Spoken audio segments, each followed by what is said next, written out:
Good morning, friends. Once again, I welcome you back to this class of video lecture. And for last couple of days, we have been doing Elegy written in a country churchyard, written by Thomas Gray, a precursor of Romanticism, a harbinger of Romanticism. So this is a very famous poem prescribed in BA Part 2 English Literature course. So yesterday we did stanza 11 and stanza 12. So I again repeat stanza 11. Can storied urn or animated burst back to its mansion call the fleeting breath? Can honor's voice provoke the silent dust or flattery soothe the dull cold ear of death? Friends, you are supposed to put your pen on some of the words like honor's voice.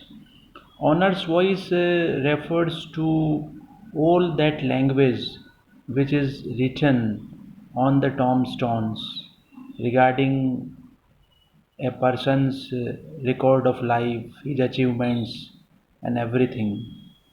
So the poet says that first of all, there are no tombs over the graves of poor people, and neither, if they have anything, then they do not have such honor's voice, such a language of pomp and show.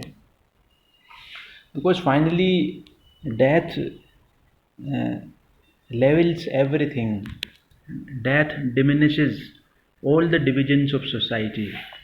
So we have been here with a sort of philosophical perception of the poet. So today we do this stanza that is very, again, some of the stanzas are very famous, important, and highly thought provoking. So let us today take stanza number uh, 13.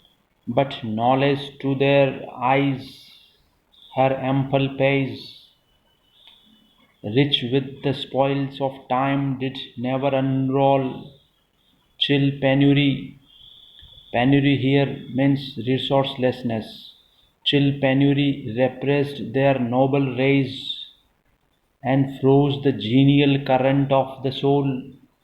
So the poet says that these poor peasants could never achieve fame as rulers or as poets or as musicians, perhaps gain, due to the reason that they never had the opportunity of exercising their talents. This is a sort of sociological perspective on the part of the poet. The poet underscores, or the poet is able to experience a sort of decisive line existing in the society, a line which divides the society between two classes, haves and haves not, rich and poor, resourceful and resourceless. Right? Why do some people become famous? Why do some people become eminent? Why do some people become knowledgeable, learned, and scholar? Simply because they are able to exercise the opportunities. They are able to access the opportunities. And from where do we obtain these opportunities? Finally, there must have some platform of education, platform of you know exposure, everything. So the poet says that these people could never go out from these hamlets, from these villages, though they had plenty of potential, they had plenty of caliber. So the poet says these poor peasants could never achieve fame as rulers or as poets or musicians, perhaps due to the reason that they never had the opportunity of exercising their talents.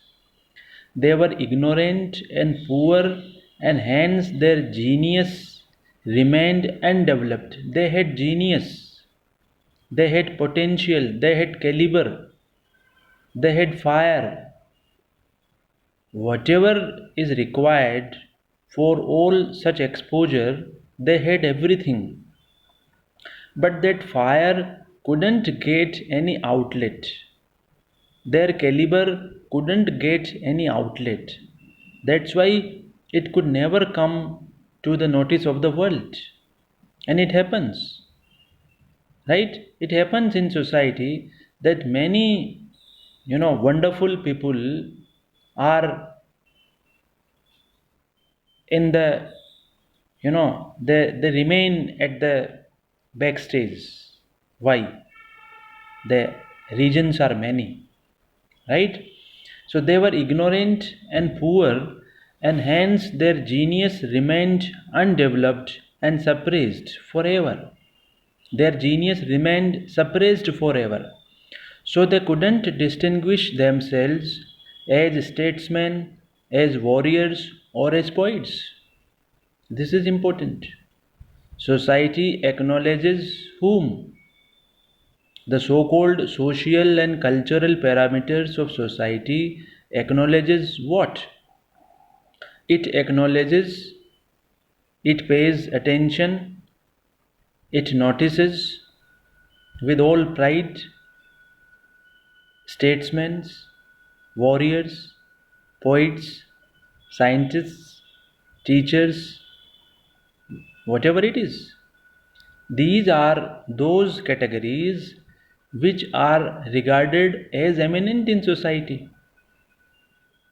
Statesmen, warriors, and poets. And to become statesmen, warriors, and poets, what do we need? We need education. We need some platform. But these poor people couldn't have that platform. The current of their genius were frozen up. That's why the poet says that the current, the fire which they had, it, it went waste, it went useless. So this is stanza number 13.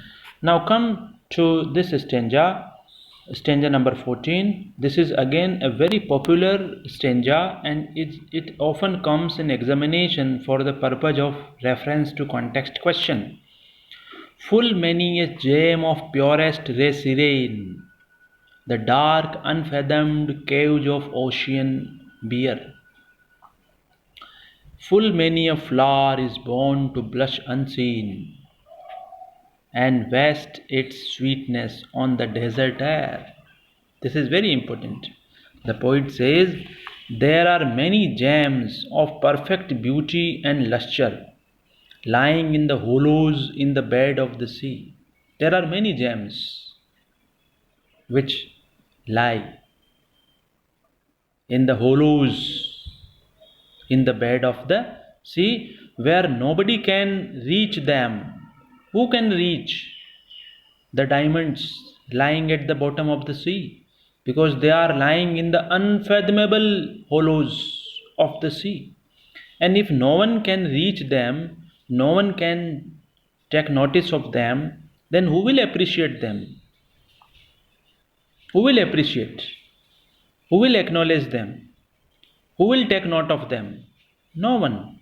So this is an irony that the ocean bears many diamonds, the earth bears many diamonds, but who can appreciate them?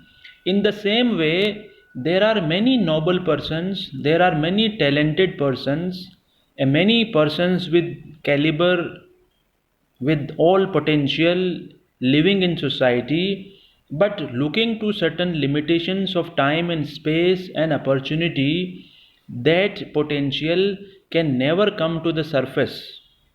And in the due course of the time, that potential goes waste, goes unused, unaccessed, and never they can attain name, fame, and opinion. Otherwise, they have everything. They have everything. They have current, they have fire, they have potential, everything. But they could never get exposed. So this is the reality of life. This is the merciless reality of life, that there are many gems of all lustre, of all brightness, lying in the hollows of the sea, but no one can reach them. And since no one can reach them, they cannot be appreciated. They cannot be taken note of. Right? So the poet says, there are many gems of perfect beauty and lustre lying in the hollows in the bed of the sea, where nobody can reach them. There are also many flowers that blossom in wilderness, where no one can see them and admire their beauty or enjoy their sweet fragrance. They wither unnoticed. This is the irony of life. This is the reality of life. Many people go unnoticed. And this is what we can call is misfortune. Many people, they remain silent. They remain unnoticed. And those who, by any medium, if they get exposure, they are highly noticed. Right? So the entire game is of notice, is of acknowledgement. Right?